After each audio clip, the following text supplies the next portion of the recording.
Smoke. OVS. Old Virginia Smoke. Welcome to another edition of Pitmaster, an Old Virginia Smoke podcast. I'm your host, Luke Darnell. This week we have another teammate episode from Kim and Leanne that I think that you are going to most definitely enjoy. It is with one of our best friends in barbecue, Kate McGlaun from Lucky's Q, who is the wife of Justin McGlaun. Kate is hilarious on her worst day. So I think that you guys will get a lot out of this and really enjoy it. So please join me in welcoming the ladies, Kim, Leanne, and Kate McGlaun. All right, everyone, welcome to another edition of OVS Pitmaster Podcast. Of course, you are not hearing Luke Darnell's voice this time. You get a break from that for a little while. So this is a teammate episode, and we've got a great one today. So my name is Kim Darnell. I'm one of the team members of Old Virginia Smoke. And I am Leanne Terry, the tertiary dishwashing co-founder of Old Virginia Smoke as well. How are things in Virginia, Kim? Things are great. Weather's been awesome. It's a great Friday night. Fall is in the air. Cannot complain. And as I understand it, we're all a couple drinks in, so this is going to be a really, really good podcast. And I'm super excited to welcome in our guest. When I say buckle up, I mean really just I hope you all have a 3-point restraint and a headrest, because I have no idea where this one's going to go. This is one of the ones that we've been wanting to do for a while.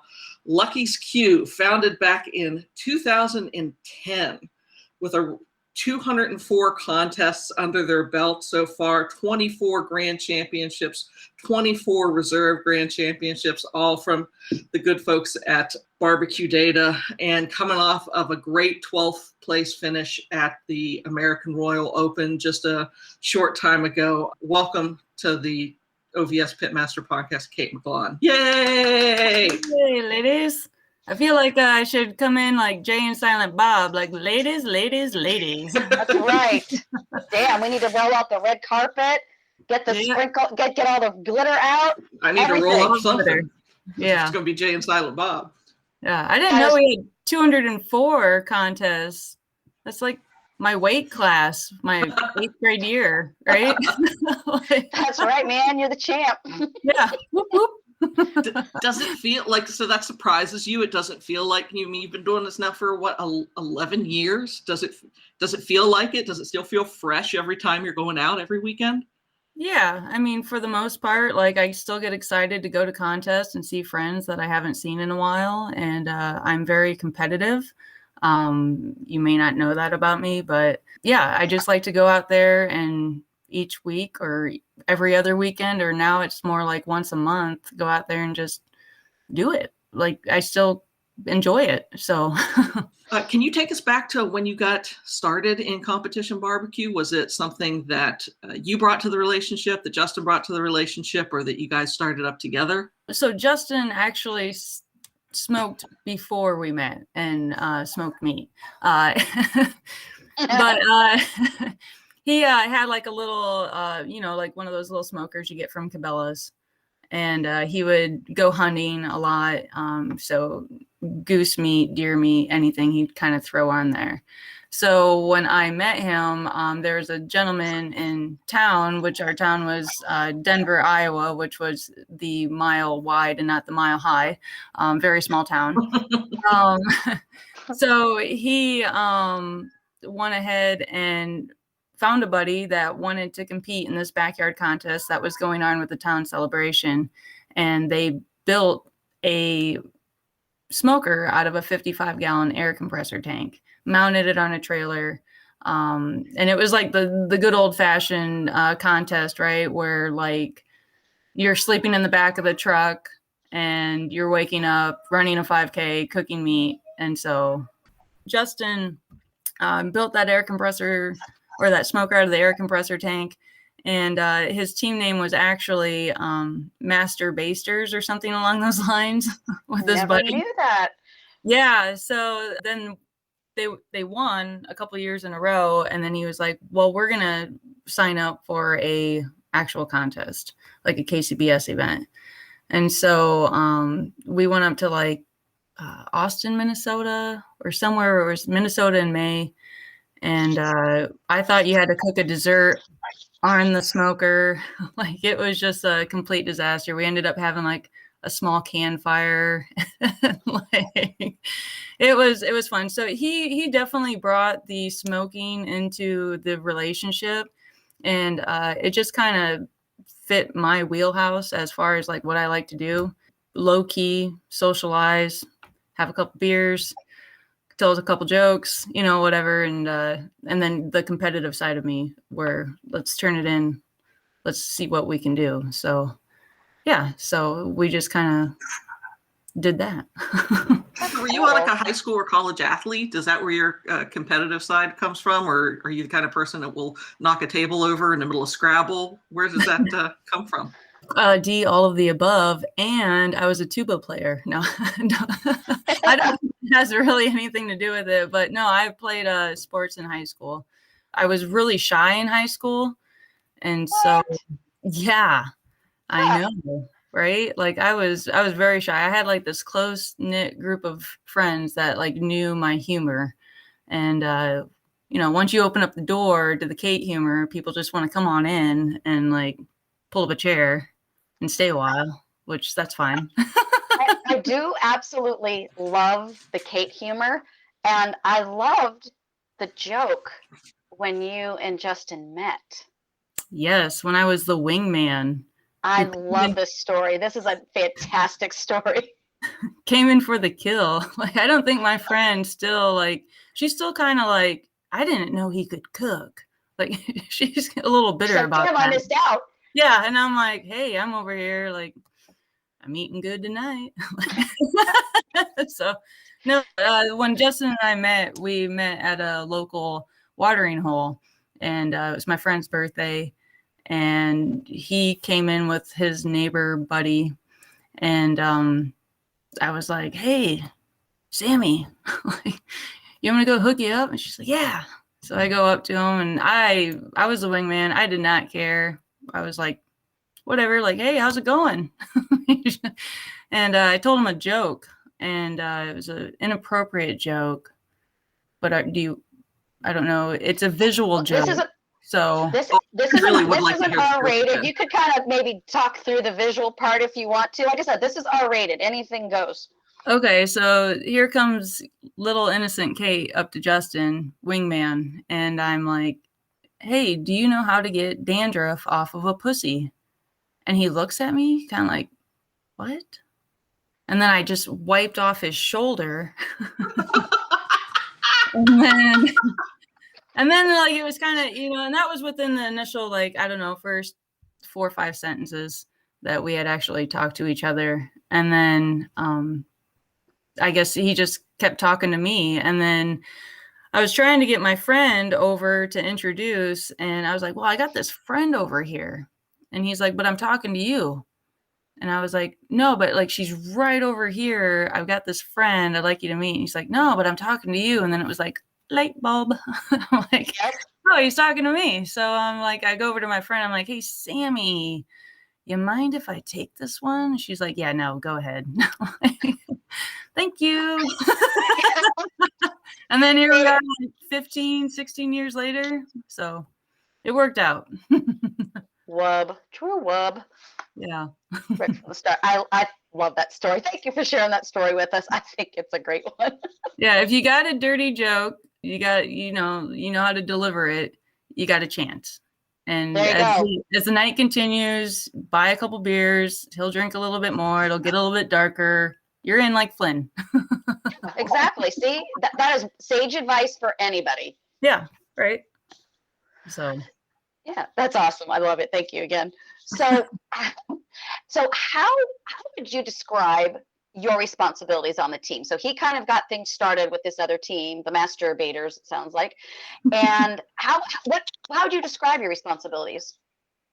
Right now, like, I know that Justin can go out and cook a contest by himself. Like, he's done it before, he'll do it again, and he's had success. It's not like he just rolls up to a contest and can't handle that pressure and know exactly what he needs to do to get stuff done.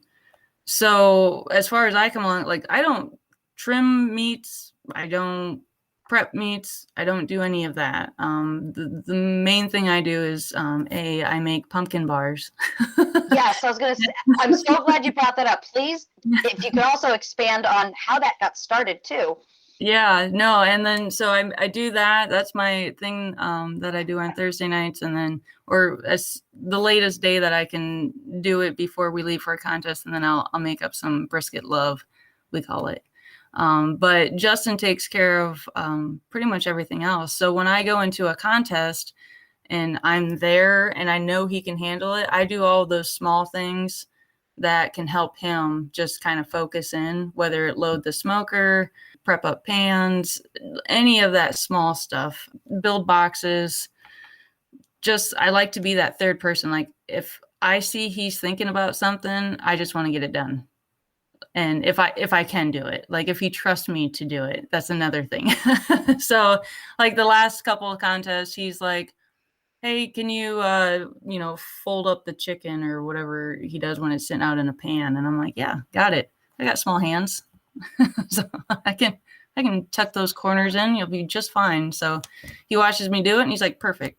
So it's just like, and I think with the kids too, it's a little bit harder to be more involved right now because especially with a 5-year-old, he's a little bit more demanding, but they're getting better with the medication and the occasional caging. No, just kidding. But so they're getting better, but like a lot of the times my focus is to make sure that they're not raising a stink or, they're satisfied or they're occupied.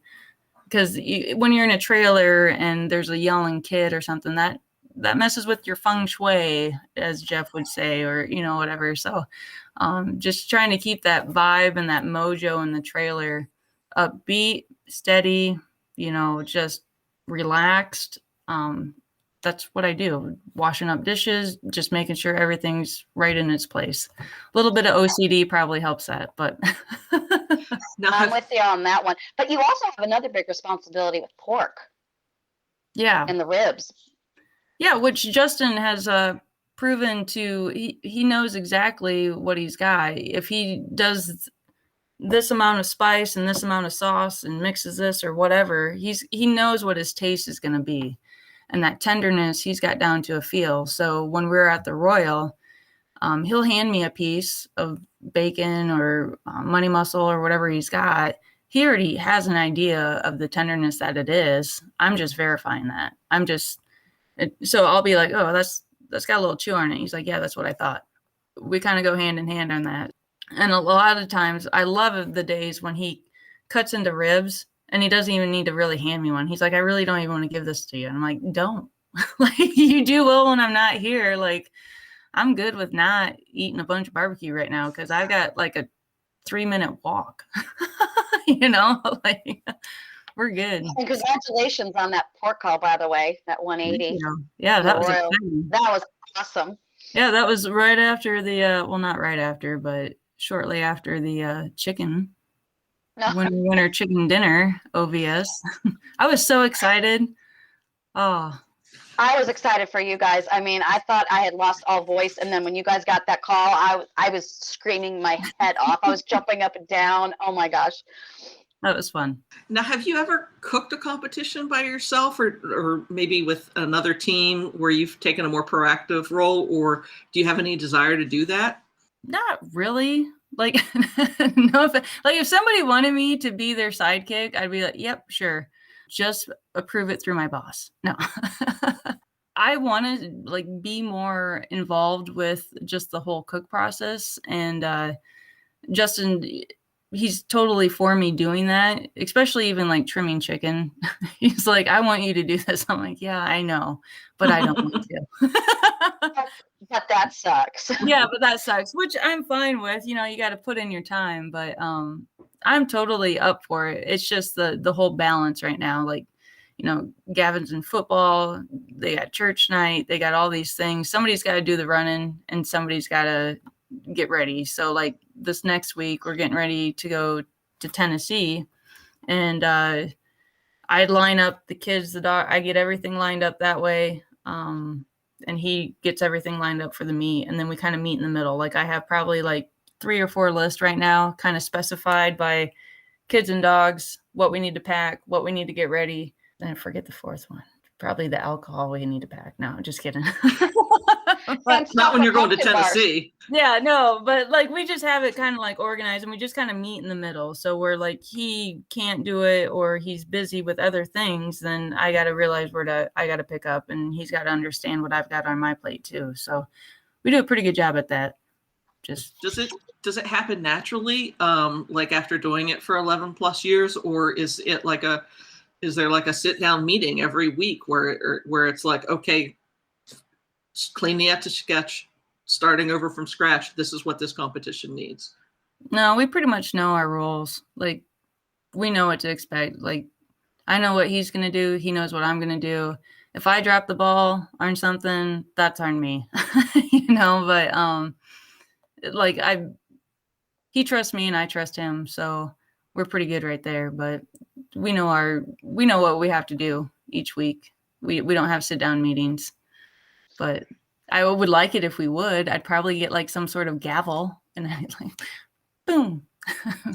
I know a team. I don't want to mention any names. I know a team that used to get weekly Monday morning emails where the pitmaster would go over all the faults of his team in the previous competition and explain what they needed to do better next week. I've heard that they were called Monday Musings.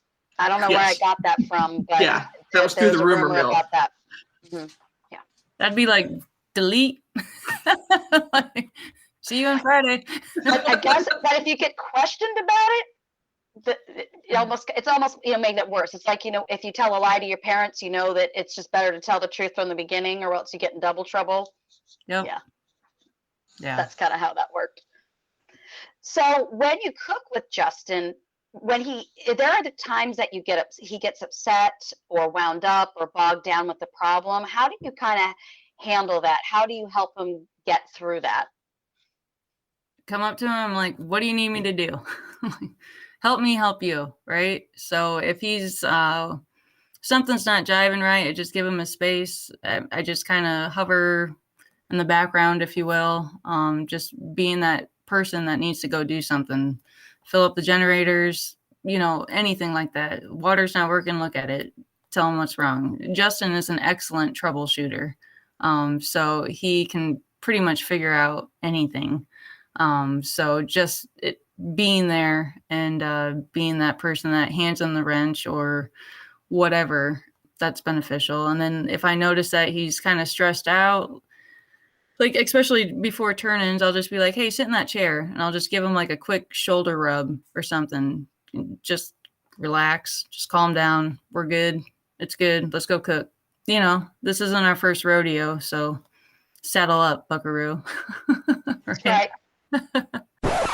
Hey friends, this is not your normal ad for a podcast, but I wanted to bring your attention to a GoFundMe initiative for our friend Aaron Bordage.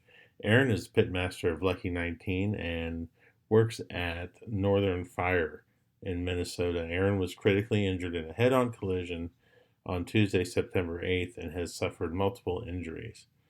He's going to be requiring several weeks of ICU care and extensive surgeries and rehab to get better. So the barbecue family has started a GoFundMe and an auction and a Venmo account so that we can all come together to help Aaron with his expenses, as this is going to be quite a lengthy and extensive recovery.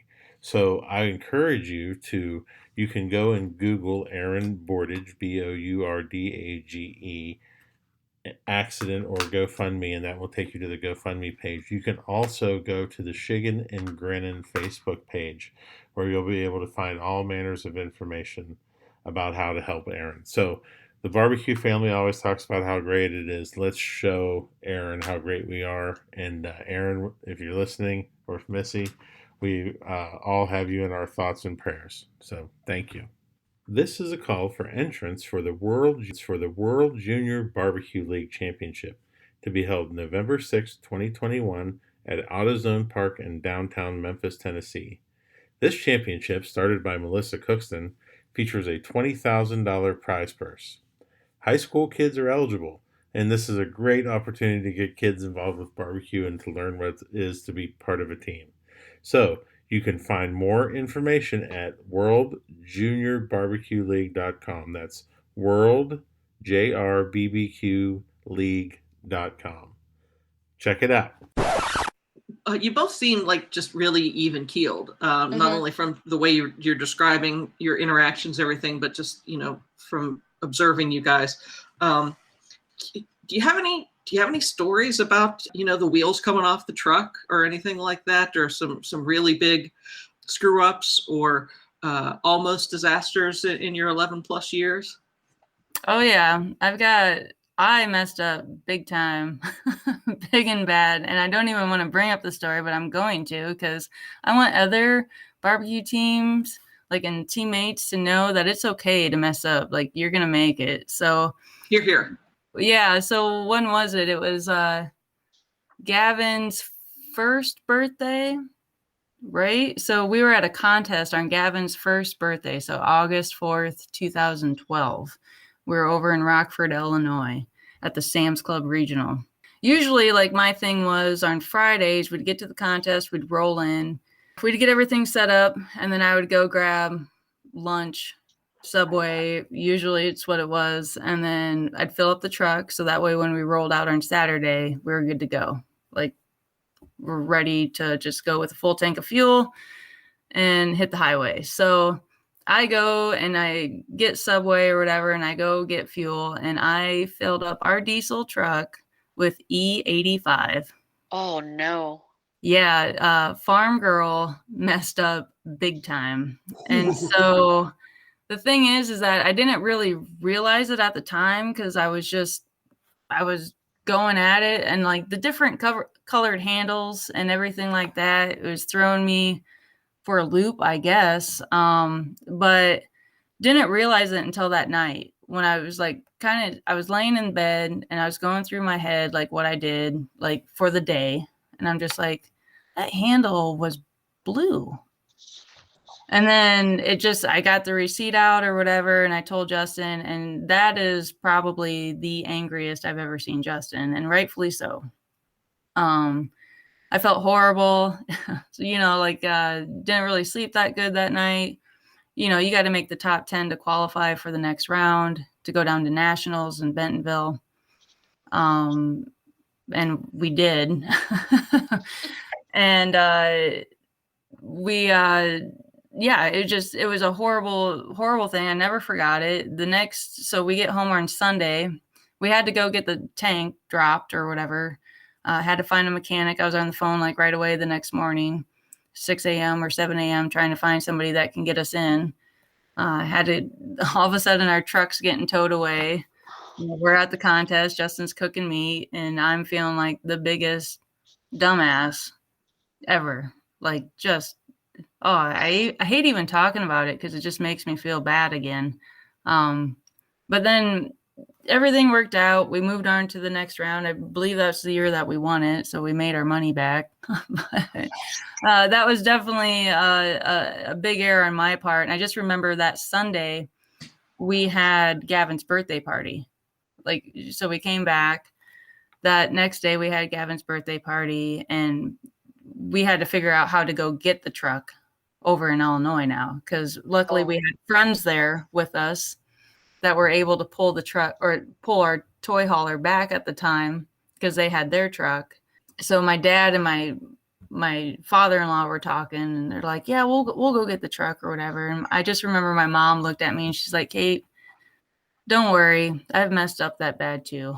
And I'm like, thanks, Mom. And I'm just everyone jacks up, and it sucks at the time, and you still feel bad about it how many years later, but it was a lesson learned, and it took Justin a while to trust me again to go fill up the to this day, I can still tell, he's questioning, do you want to go fill up the truck? And I'm like, do you want me to go fill up the truck? It's cool, whatever way, I get it. I know I messed up bad, but it was a costly mistake, and one thing about me, I'll always own up to my mistakes. So, but that was the maddest I've ever seen Justin in like our whole relationship in regard to anything. Cause normally, we don't get mad at each other. Like, well, we'll have like little disagreements, but like, as far as like blown out fights or anything like that, even that, he was upset. I was outside of the trailer and I heard him inside of the trailer. Let's just say that. But, Justin's a pretty laid back guy, and luckily the wingman survived. So, Wow. Yeah.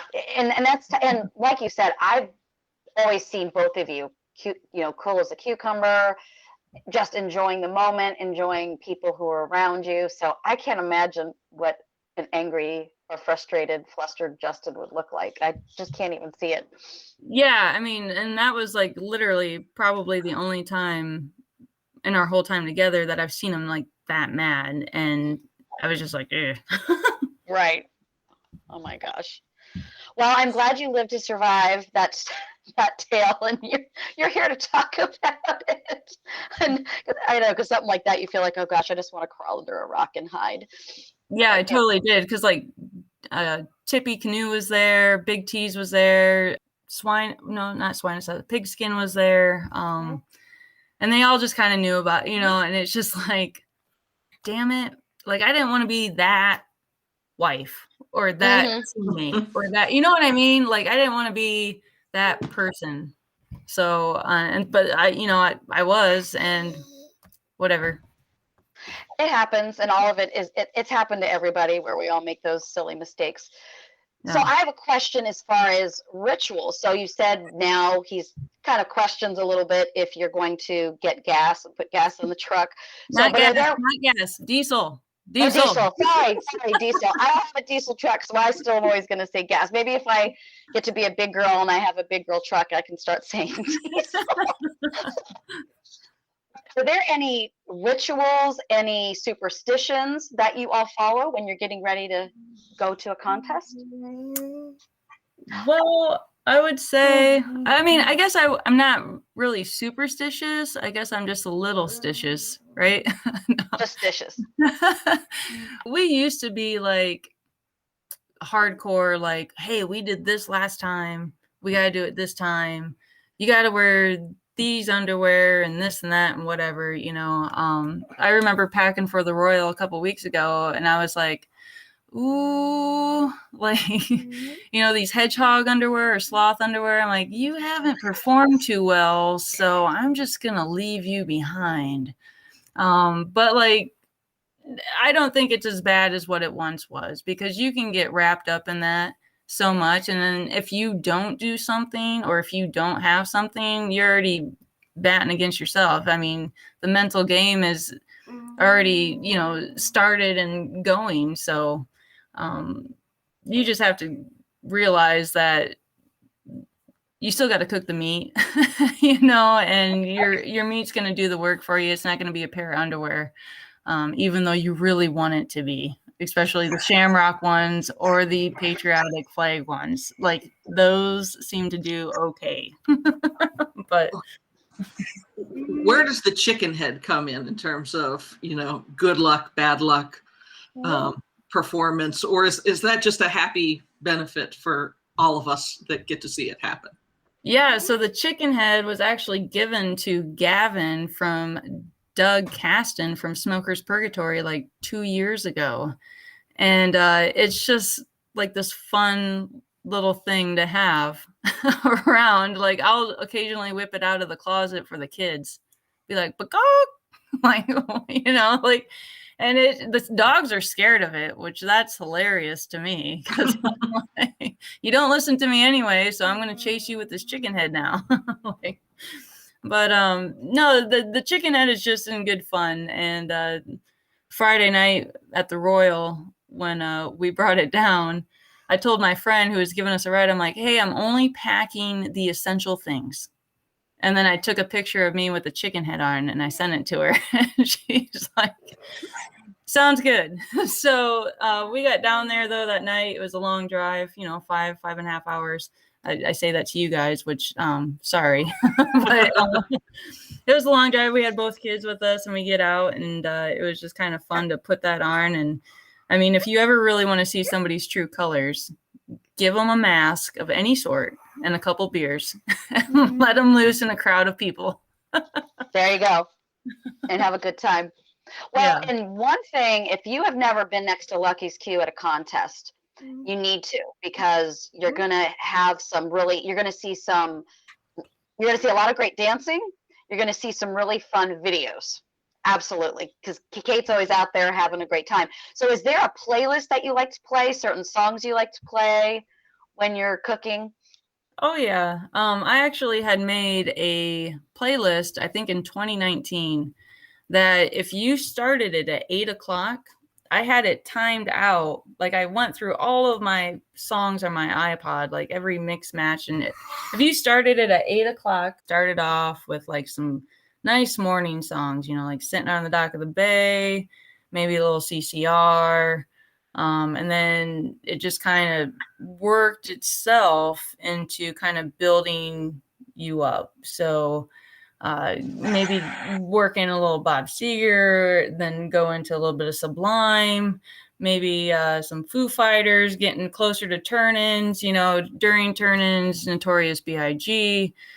Just, and the thought process about that was that we're such creatures of habit. So if you hear the same song when you're doing something, then when you hear that song, you should be doing something, right? So if you start at 8:00, you know exactly what you're going to be doing, when you're wrapping ribs, or about the time you're going to wrap ribs. Like Justin's a timeline guy, but he's not like an exact timeline guy. So he's got a pretty good idea, like 10:00, something's going to happen, whether it's 10:05. Well, 10:00, we know the lucky beer is going to happen. So if it's like 9:57 or 10:02 or 10:05, every cook's a little bit different. So, but I had that playlist like all the way to after turn-ins, 1:35, Who's Left in the Trailer, this gal, and I want to rock out to some good music while I clean up and like get everything spick and span. So put a little T Swift on there. Justin hated it. Put a little Ludacris, Beastie Boys. I'm like, yep, anything and everything. So that's right. Beastie Boys has to be on all the playlists. Poor Leanne has been subjected. She knows a lot more rap than she ever used to know before. Yeah, it's been an educational process, and I now feel like I can have a conversation about Biggie and Tupac and things like that, whereas before I was just country girl from Sherrard. But it's all about learning in spite of ourselves. Exactly. That's on there too. It's a great one, as every playlist should. Yeah. So no, it's a mix. So you are an excellent cook in your own right. So how would you describe your cooking style? My cooking style is all about comfort. Like tonight, I just made scalloped potatoes and ham, and from scratch, right? Like just meatloaf, all of that stuff. Mail me the leftovers, please. Yeah, I like to add broccoli to mine. Like, so it's almost like like a broccoli cheddar ham potato soup. Give me all of that stuff. But no, I'm definitely like I'm like his sous chef. So, we've got a Blackstone now. So we do that hot and heavy a lot. We just had burgers on it the other night. We'll do stir fry, all sorts of things. But Justin's kind of the griller, if you will. And I'll prep everything for him. But then when it comes to like cold season, I'm like, yep, here we go. Like, here's my turn. Yep. Ma, the meatloaf. The kids actually yell that at me. Like when I make meatloaf, the meatloaf. And I'm like, why did you teach them that? Like, why? Like now I have anxiety when I make meatloaf. Like I just want to feel good about eating warm comfort food, and I'm worried that I'm going to choke on a chunk of meat because some kid's going to come up behind me and be like, Ma, the meatloaf. I get them lodged right here.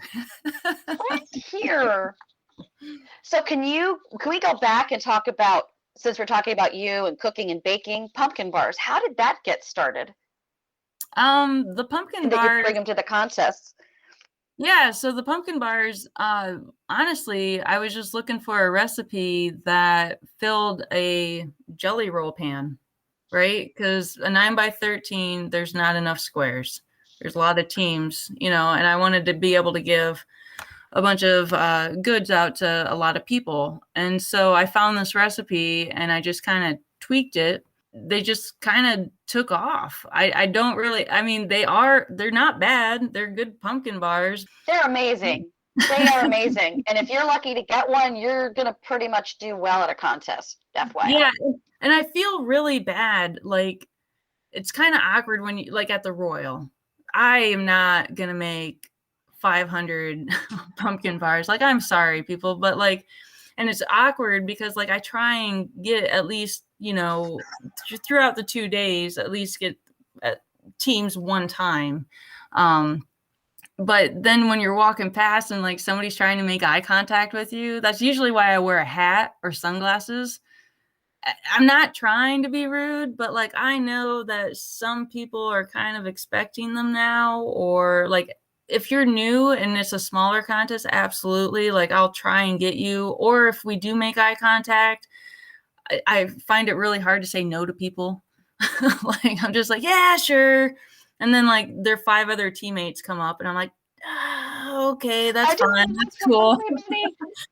Let me cut this one in quarters. No, just okay. No, but no, I don't know. I try and give them out to everyone, and I don't know why it took off, but it did. I just remember at the Jack in 2017, Johnny Trigg, like we had just gotten there. It was like Thursday during the day, and Johnny Trigg was sitting outside of our trailer because Darren was parked right next to us. And Johnny looks at me. He's like, "You got any of that pumpkin cake?" And they weren't frosted, and I went inside and I frosted them. And I'm like, Johnny Trigg wants a pumpkin cake. What he calls it, he's getting it. Like, right. Yeah, you're not going to say no to him. Yeah, so I brought him out a plate, and he's like, "Oh, bless you." And I'm like, "Oh, no, bless you, kind sir. Like, excuse me, Mr. Trigg, you're going to make me blush." Talking about my pumpkin cake. So, yeah, it's just a thing. And now I guess there's Justin was down at Smoketoberfest in Ottumwa this past weekend. And there's another gal that's going around with a jelly roll pan with cream cheese frosting bars on it. And it's just funny because the same gal was there like a year ago when I was actually down there, and Cindy and Donnie Teal were there from Buffalo. Mm-hmm. And Cindy's like, "Kate, you got to check this out." And I'm like, "What?" She goes, "Look at that. Look at that. She's trying to be you or whatever." And I'm like, nobody is trying to be me. Nobody can be you. You are one and only. Yeah, no, that's not what I mean. I'm just like, nobody's like saying, "Hey, who do I want to be like? Kate McGlaun." No, nobody's saying that. But like, I was saying that now, but next year she's going to have a chicken head on when she's doing that. Yeah. No, hey, nobody knew that was me, man. Thanks, Leanne. Oh, thanks for letting the cat out of the bag, Leanne. Chicken out of the sack, whatever you want to say. Jeez. But no, so she was all, like, "Kate, look at that." And I'm like, that's fine. Like, that to me, you want to hand out more cream cheese frosting bars, things, whatever, go right ahead. Like, there's other things to worry about in life. So anyway, that's a fun fact. No, thank you for sharing that. That's awesome, because I love getting the pumpkin bars, and it's so nice that you share with us. And I've never had asked how that actually got started. So that's pretty cool. That we know. And the fun thing is that I put enough laxative in the frosting that it should hit you about 11:55. So it's a very careful calculation. Yeah. I mean, just enough. So people are like, "What's in the frosting?" And I'm like, secret recipe. Yeah, ancient Chinese secret. Can't tell you. Yeah. So you talked a little bit about, getting ready to go to Tennessee next week. Is this a different competition for you mentally? How you guys prepare? Obviously it's, a special competition for those folks who are lucky enough to get invited, no pun intended. But do you have to prepare differently? Not really. The only thing that I have to prepare differently is now I have to find care for my children for a couple extra days, but as far as mentally going into it, it's another contest. I think if you treat it differently, you might get different results, if you will. So as long as you know that, hey, I still got to get this weight of pork butt, or I've got to have this marbling in my brisket, or, I've got to have X, Y, and Z lined up just like I normally do, and keep that routine, your consistency is probably going to pull through on the end.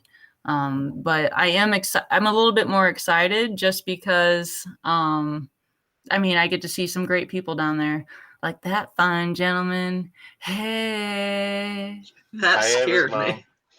Hey, oh, I'm just Ava's mom now. That's cool. I'll take that. No, but yeah, I'm a little bit more excited just because, and two, I think being down in the holler is just a really cool experience, and we're pretty fortunate to be going back down. I really still don't understand how we got pulled to come back down, but we're grateful, and we're really looking forward to it. But as far as prepping and everything like that, it's still going to be the same. Like, my list would still be the same if we were going to go to someplace else for an extended amount of stay. So yeah. You talked about needing to find extra childcare, and I'm probably the last person that should be asking this since God made me barren, but are there competitions like where there are enough kids that you don't have to worry about keeping them in the trailer, that they're going to be with the shear kids or with someone else, or and that they basically could be on their own for the entire time of the competition when you guys are cooking and turning in? Or is it something that either they're not old enough, or for whatever reason you always like to have them in there with you? I think COVID really kind of helped open our eyes as far as what we wanted to do. As far as contests go, like this past year, we pretty much just did a lot of the fun ones, like Jellystone up in Lawrence, Wisconsin. That's a great contest. The kids have a blast at it. But we do kind of factor in when we're going to a contest, where's it at? Are there going to be other kids there? Are our kids going to have a good time, or are they going to be bored just staring at their tablets? Back when it was just G-Man, I would actually look at where the contest was, and then I would Google in on a map and see where the closest park was. And then if it's in walking distance, I just go down, walk, to walk to the park, take them there for a couple hours. And then that way Justin's, doing his thing, getting prepped, doing whatever he's got to do for the contest. We're not in his hair, even though, we really wouldn't be, but just kind of give him a break from us, because having a kid in a trailer kind of throws off things sometimes it can. But no, it definitely goes into play. Who's going to be there? What kids are going to be there? Is it in a parking lot, or is it in a campground? I don't want to take two kids along that don't want to be there, because that's not fun for anybody. Right. And I'm sure it's also helpful too, now that G-Man's old enough and he can do Kids Q, and I know he has a love of cooking, just like both of you do too. Yeah, G-Man's pretty self-sufficient anymore. I think a lot of times Justin just has him watch me to make sure I behave, but He's like a ninja spy. Yeah. But they get older, they get easier. So, but little kids, little problems, big kids, big problems. So we'll see what the next couple of years bring. Oh yeah, got that right. So you all have accomplished so much over the years. Do you have any goals that you still want to reach in competition barbecue? Yeah, I mean, there's still contests out there that we haven't won that it would be really cool to win just at least one time. I don't need to be greedy. Like we've been down to the Royal, and Justin and I, we always joke that if there's a coin toss to lose, we are going to lose it. He's the unluckiest person. Like we've been to the Royal, how many years, and we've gotten, I don't know, 4 or 5 180s, and we have one trophy, so it's just like, but I mean, we're grateful that we were able to walk. We're grateful for the ribbons. I mean, I don't want to take that away from anything, because being able to walk at any of those contests is awesome and a huge accomplishment. There's definitely some things out there that I wouldn't mind nabbing. So I know for a while there, I had a dessert trophy that I wanted to win so bad. It was in Mason City, Iowa, and Kathy Nelson from Girls Gone Wild would win that thing year after year after year. And I was like, damn it, I just won it like one time, and I was switching up recipes. I was making like peanut butter ganache and all this just stuff, like just, it was good stuff too. I mean, it wasn't like, so I was making all these desserts, and Ava was just going to be a year because the contest was in July. She turns a year. Her birthday is August 3rd. But go up to Mason City. It's hotter than hot out. Make this dessert. I'm like, yes, come on. This got to be it. And they get down to like second place. And I'm just like waiting for my name. I'm like, I know they're going to say Lucky's Q. Like, that's cool. Like, whatever. And they say Girls Gone Wild. And I'm like, what? So then Kathy goes up there, and gets her second place prize. And then all of a sudden they're like first place, and they're like Lucky's Q. And all I did is I stood straight up out of my chair and I put my arms up and I didn't say anything. And I just stood there for like 5 seconds, and I turned and I looked at Justin, and Justin was like, yeah, because he knew how bad I wanted it. And then like, even so, Kathy Nelson is Scott Nelson's mom from Pigskin Barbecue. So his wife, Katie, and I get along like peas and carrots, right? Like Forrest and Jenny. But she was just like ecstatic too, because she knew how bad I wanted to beat Scott's mom for like so many years. So, and then that was, for me, it was one and done. I'm like, yes, I needed it one time. That's all I needed. I don't need to be greedy. Now I'm going to go eat the rest of my dessert and celebrate, but Exactly. And you don't want, and once, like I said, once you get that, you're like, I don't want to ruin it, because if I try again, it's not going to be as sweet. Correct. It's just kind of like a once and done, right? Like, so. Yeah, I totally could relate to that.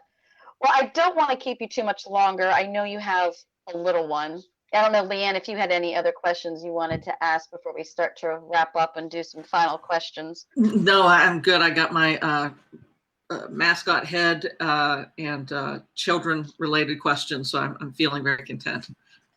Those things go hand in hand, by the way. If you have children, you need a mascot head, and if you don't have one, you're totally missing out. So, Leanne, you better be packing that up stuff, pretty soon. Just well, it's surprise us. Halloween It doesn't have to be season, a so chicken head. It's Halloween. Be careful what you ask for. The chicken head is probably going to come to Lynchburg. Don't tell Justin. I'm just going to sneak it around the corner in the trailer, and then I'll just bring it out maybe at a gas station, right? And just be like, "Do you see that pecker head?" And just like take off running on the backside of the trailer. He loves it when I do stuff like that. Like, if I honestly had to count how many times Justin shakes his head at me, just like, kind of like, I can't believe she's doing that. Or But see, then you know you're doing it right. Right? Like, I mean, I'm like 100%, like daily. I get that. I'm like, doing my job, keeping you on your toes. That's right. If you're not having fun, I mean, what's the point of doing it? Yeah, exactly. And that goes to barbecue too. If you're not having fun doing it, don't do it. Yeah, why are you there? Exactly. Yeah. Exactly. Yeah, because I do love watching some of the videos that come out with you, one of my favorites is when Darren was doing an interview and you were, I think, in the trailer and you were mouthing the words. You were actually saying the words as he was speaking them because you could see him do the interview. That's a classic. If anybody can get their hands on that and see it, you need to watch it because it is just comedic gold.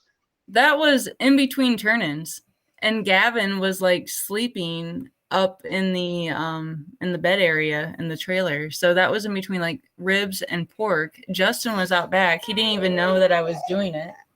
And all of a sudden I was like, "Hey, you gotta see this video I just did." And he's like, "What is that?"